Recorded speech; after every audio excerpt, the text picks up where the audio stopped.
There are many things we will never know about the assassination. The guilty parties have done all they can to make it this way.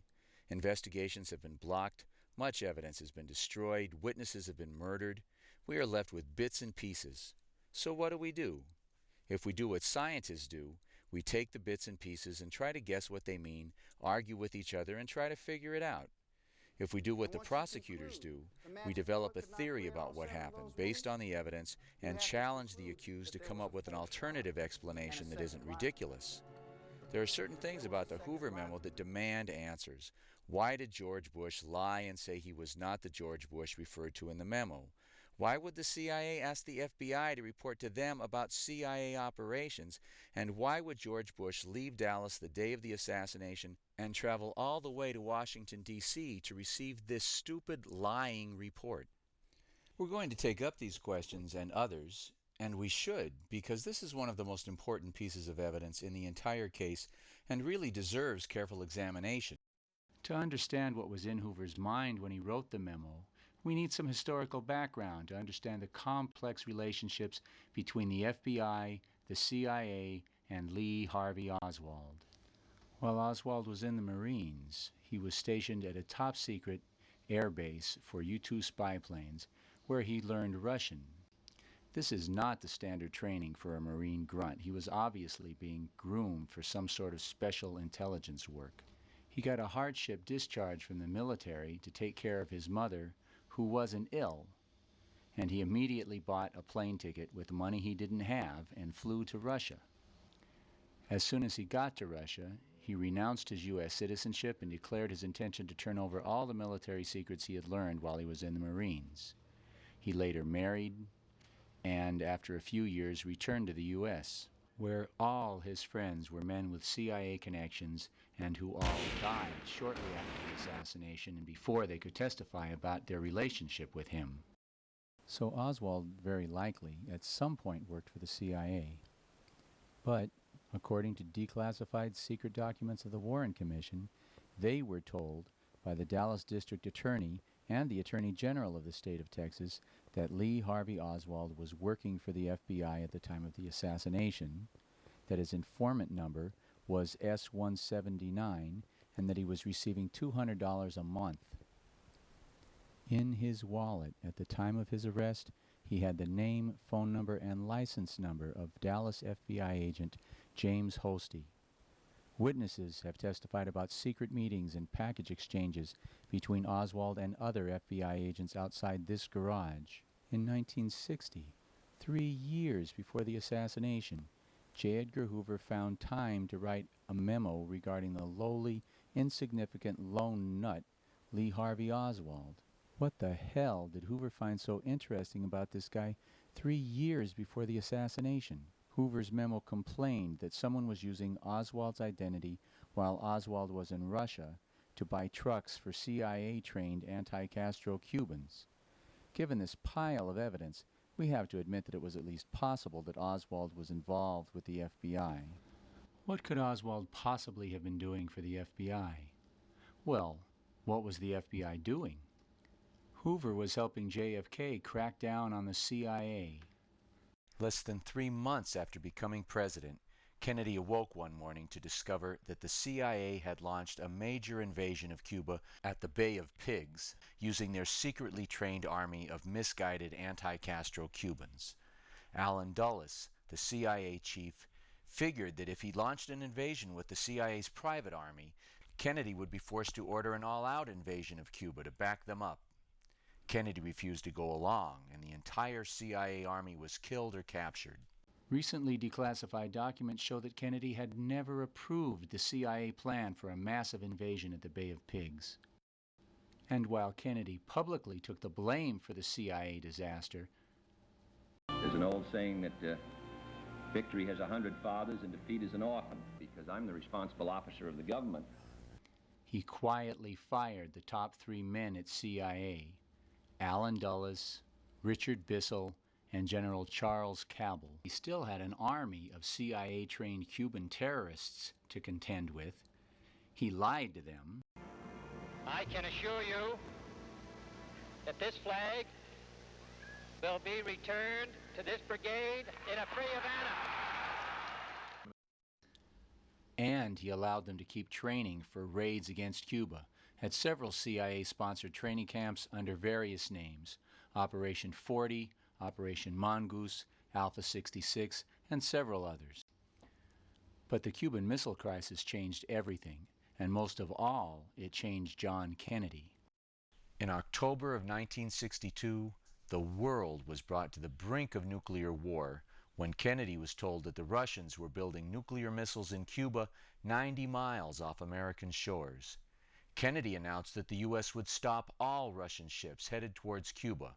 The Russians announced that they would not be stopped in international waters by U.S. ships.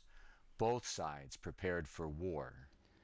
At the very moment that the world teetered on the brink of nuclear disaster, against Kennedy's specific orders, the CIA sent a U-2 spy plane flying into Russian airspace, which could easily have been mistaken for a bomber getting ready for a first strike. Right in the middle of this critical period, as both sides prepared for full-scale nuclear war against Kennedy's specific orders, the CIA instigated attacks upon Cuba by their anti-Castro Cuban paramilitaries. These insane attempts by the CIA to provoke a nuclear holocaust changed Kennedy fundamentally. He caught a glimpse into the souls of his adversaries, and he spoke of them as having a collective death wish for the world. The missile crisis ended when the Russians agreed to dismantle their missiles in Cuba. However, Khrushchev, the Russian leader, insisted that these CIA training bases be dismantled and that the Russians be allowed to verify this with inspections.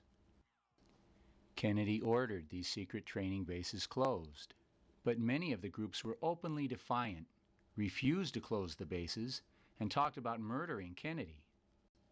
Kennedy ordered Hoover to locate these training bases and shut them down. Hoover was forced by Kennedy to go head-to-head with the CIA. Although no arrests were made, Hoover located the camps and shut them down. The question remains, how did Hoover locate these camps? Their location was secret even to the President of the United States. It's a very relevant question. We have seen a substantial amount of evidence that Oswald was an FBI agent. He was seen at the training camp in Lake Pontchartrain, Louisiana, by the secretary of the former FBI agent who ran the camps. This camp was raided and shut down days after Oswald visited there. Raiding and shutting down these camps was a highest priority operation of the FBI. These circumstances suggest that Oswald was, in fact, Hoover's most important agent in the field.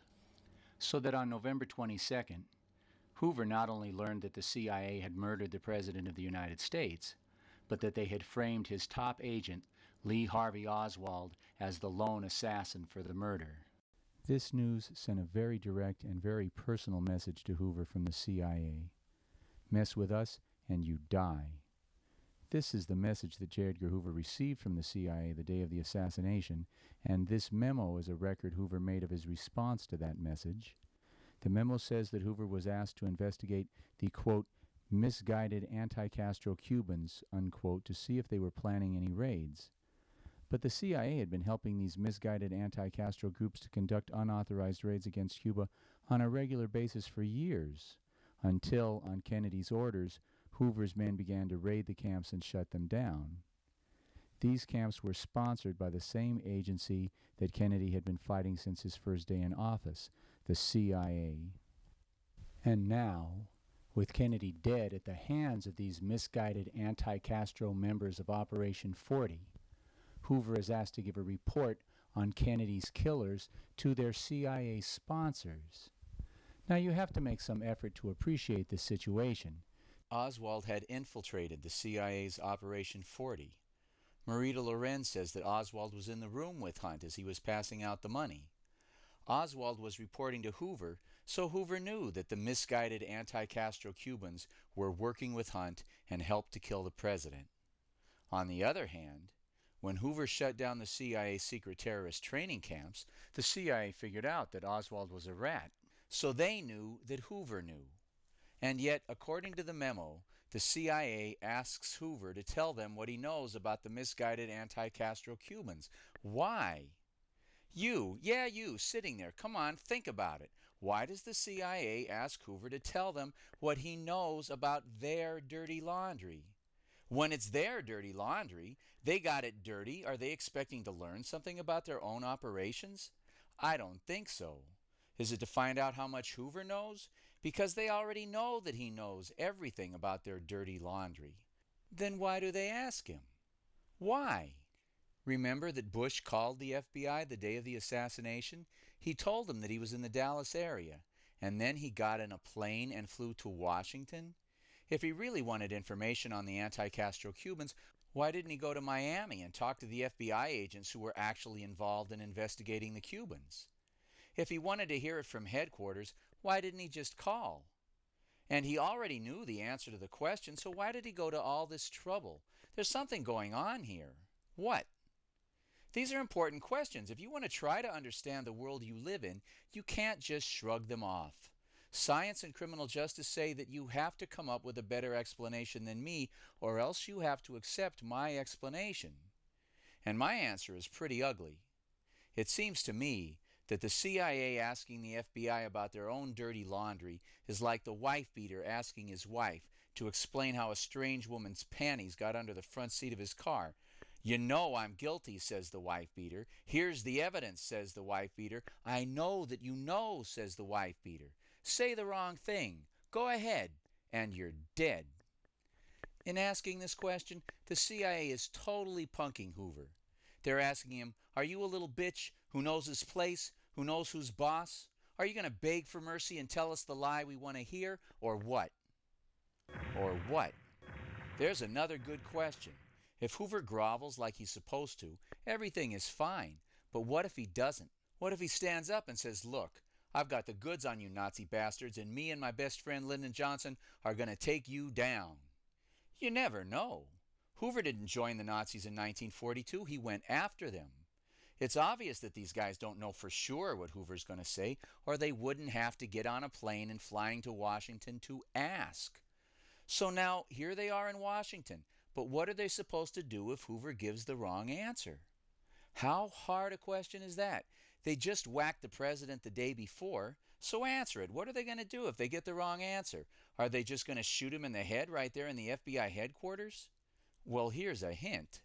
The CIA had developed a pistol that shoots a dart made of ice. The dart contains a drug that gives the victim a heart attack.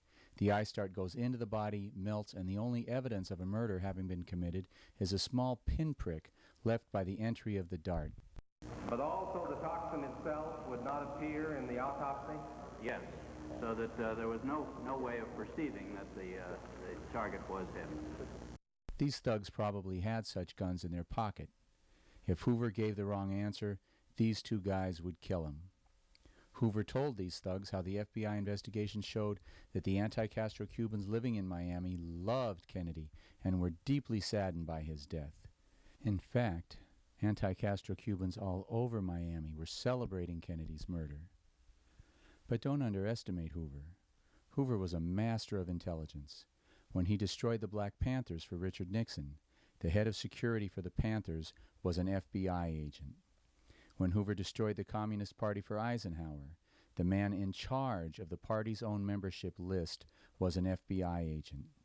And he certainly got the goods on the Nazi collaborators in this country. Remember that Hoover busted Prescott Bush, the president's grandfather, as a Nazi collaborator and seized his bank. So what does Hoover do when this son of a Nazi bitch comes to threaten him? He writes this memo, that's what he does, creating a written record of George Bush's role in the assassination, and hiding it in plain sight in a memo to the director of CIA. This memo deserves the close attention we've been giving it. You see, even with a CIA secret weapon in your hand, killing Hoover in his own office is an enormously risky project. Who would do such a thing? That's really pretty easy. The men who were so involved in the assassination that it was less dangerous for them to murder Hoover than to let Hoover conduct a real investigation of JFK's murder. This memo then strongly suggests that George Bush was such a man. It suggests that he was so covered from Kennedy's blood that murdering Hoover in his own office was an acceptable risk. In any case, this memo records George Bush's role as a key player in the conspiracy to murder Kennedy, serving at a high level to protect the misguided anti-Castro Cuban president killers from the FBI. Are you enjoying this? Pretty ugly stuff. But wait, here's an even uglier and even more important question.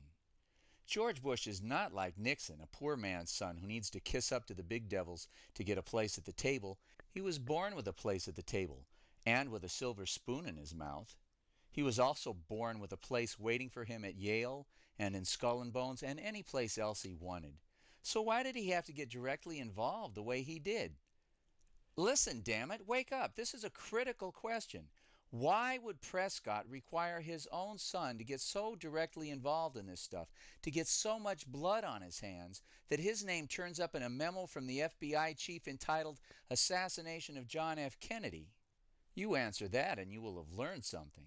So, what's your answer? Well, you keep thinking about it, and then think about this. If you want to join the inner circle of a bunch of mafia-type killers, what do you have to do? How can these guys trust you to sit in on their private conversations where they discuss mass murder and single assassinations and know you won't rat them out? One way. They tell you who to kill, you do it, they watch. You don't have to pull the trigger, just participate enough that you're guilty of conspiracy to murder, and then they watch you do it, and now they have as much on you as you'll ever have on them, so they can trust you. In order to join this club, George Herbert Walker Bush had to be directly involved in the murder of John Kennedy, and from that moment on, his political future was made. He was a made man. He lost the race for Senate, they gave him a seat in Congress. He lost again for Senate, they gave him a job in the White House. He lost the primaries to Reagan, they made him vice president, and he ruled while Reagan napped for 8 years. Now, you ready? Who did little Georgie have to murder to get into the inner circle? Good question, eh? So, go figure it out. Ask him where he was the day John Kennedy Jr. died. Georgie was running for president. He was losing in New Hampshire. Even so, George disappeared in the morning. Kennedy's plane crashed for no reason that night, and Bush stayed missing for 3 days. No one on his staff could say where he was. Hey, maybe we should do some investigating.